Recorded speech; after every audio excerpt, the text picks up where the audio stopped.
Allez, bonjour à tous, aujourd'hui on se retrouve pour épandre l'engrais de fond sur les terres où vous allez voir le tournesol, les terres que j'ai repris, que vous avez vu sur la dernière vidéo que j'ai faite avec le vibro. Là je vais épandre l'engrais, c'est de l'engrais NPK, il y a 20 unités d'azote, 14 de phosphore et 21 de potasse. En fait c'est pour 100 kg, il y en a 20 d'azote, 14 de phosphore et 21 de potasse.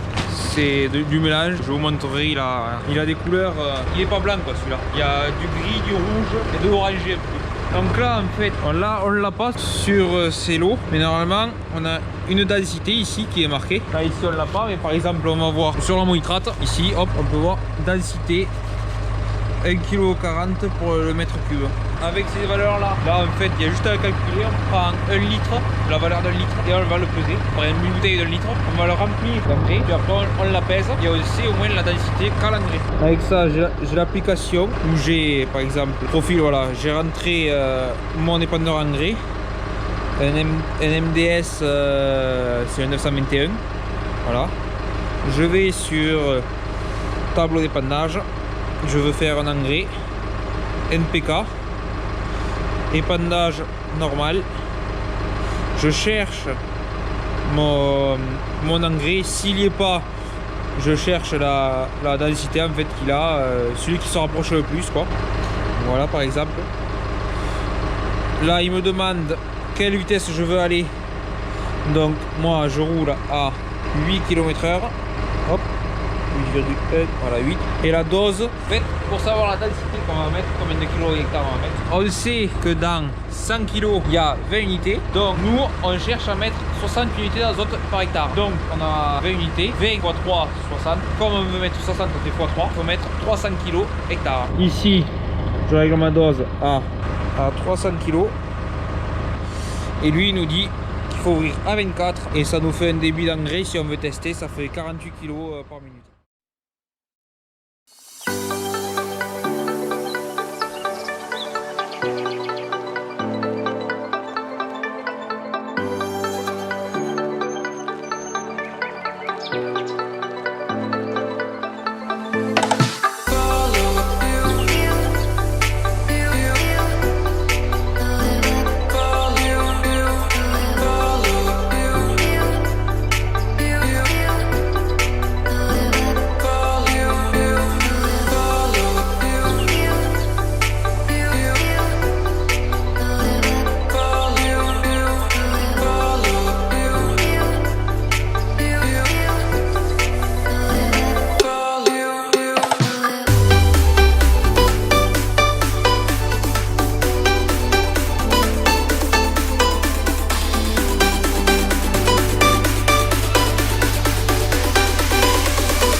On se retrouve au champ et j'ai allumé le GPS juste un peu plus tôt là-haut, vu qu'il ait le temps de capter que ça soit vert là.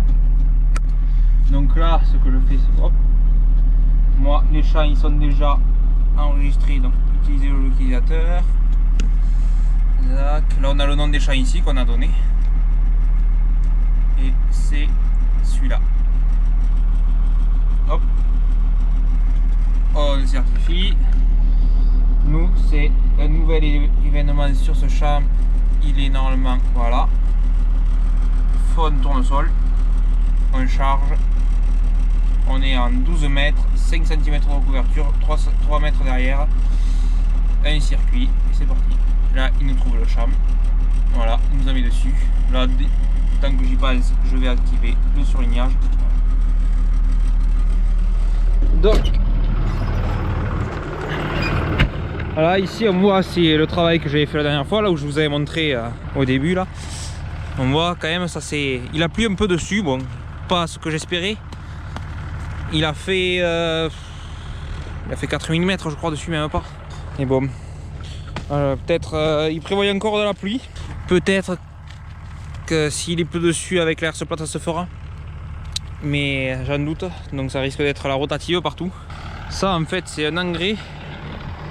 Pourquoi on appelle ça engrais de fond? Parce que c'est un engrais qu'on met avant l'implantation de la culture, qu'on va recouvrir après par un travail du sol. Mais ici ça a repris quoi. Fait chier ça. Ouais, c'est un engrais qu'on met avant le travail du sol. Et avant même de semer même. En fait on y met du NPK qu'on met. Et après quand le tournesol sera au stade bouton floral, il y a une dent de vibro ça. Donc voilà, après quand le tournesol arrive au stade bouton floral, juste avant qu'il se mette à fleurir en fait, on vient apporter un engrais liquide, c'est du bore en fait, qu'on vient apporter avec le pulvérisateur, pas avec ça. Et c'est tout ce qu'on apporte. Voilà. Comparé à un blé où on a 4 passages souvent d'azote simplement, et après on a des désherbant et tout ça. Là le désherbant on le fait juste après le semis.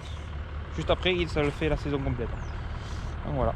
Et on l'a fait aujourd'hui parce que là aujourd'hui on est jeudi 8 avril et on n'est pas en l'engrais maintenant. Comme je dis, je me répète encore, qu'on le fait juste avant la dernière préparation. En fait sa préparation de sol là, comme je l'avais dit dans la dernière vidéo, on attend de la pluie. Il a fait 3 mm depuis la dernière préparation de sol, ça fait un peu plus de mois. Donc on a pas eu la pluie espérée, mais il prévoyait de la pluie ce week-end.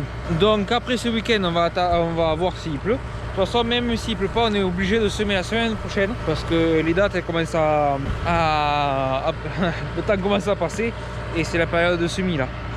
Mais bon, déjà rien que les 4 mm qu'il a fait, on peut voir que ça a fait fissurer les mottes là, comme ça on n'y a pas touché. Ça fait fissurer les mottes et commence déjà un peu à se désagréger quand on prend celle-là. Là.